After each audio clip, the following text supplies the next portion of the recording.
আসসালামু আলাইকুম।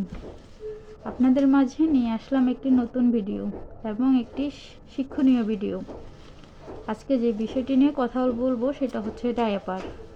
আমরা অনেকে ডায়াপার ইউজ করি, যা বেশিরভাগই বর্তমানে ডায়াপার ইউজ করি, কিন্তু ডায়াপারের ব্যবহারের যে নিয়ম সেটা আমরা জানি না, যে কিভাবে ইউজ করব, কতক্ষণ ইউজ করব, বা বাবুকে ডায়াপার পরানোর আগে কি করা হবে, কি করা প্রয়োজন, বিস্তারিত।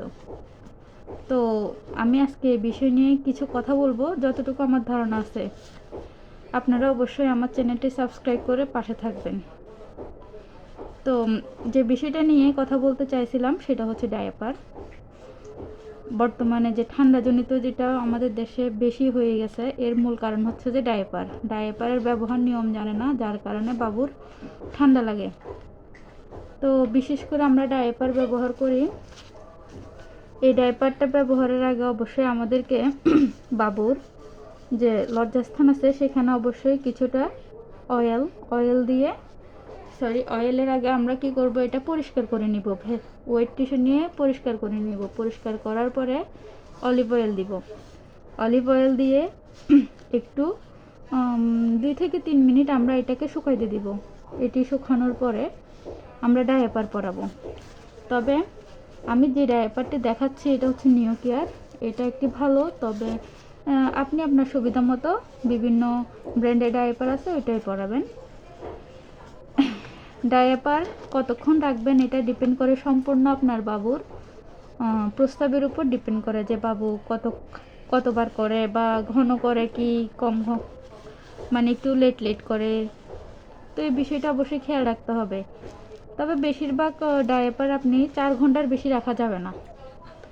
আমরা অনেকেই কি করি, রাত্রে একটা দিলে সকালে এটা খুলি। এটা ভুলও করা যাবে না, যে মাঝে গ্যাপ সময় উঠে আমরা ডায়াপারটা চেঞ্জ করে নিব।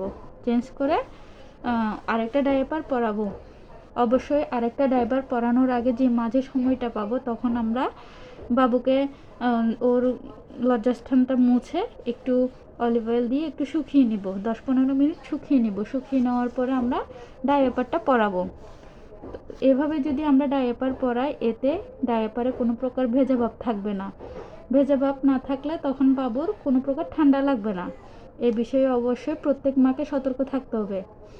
তো আপুরা অবশ্যই খেয়াল রাখবেন যে বাবুর ডায়াপার পরানোর সময়টা কতক্ষণ হচ্ছে, এবং পরানোর আগে যে কিছু কিছু একটা ব্যবহার করতে হবে। আপনি যদি অয়েল ব্যবহার না করেন, তবে আপনি চাইলে বিভিন্ন বডি ক্রিম আছে, বডি বলতেছি, বেবি ক্রিম আছে, এগুলো ইউজ করতে পারেন। তো এগুলো ইউজের ফলে কি হয়, বাবুর ওই জায়গাটাতে ভেজা ভাবটা কম লাগে।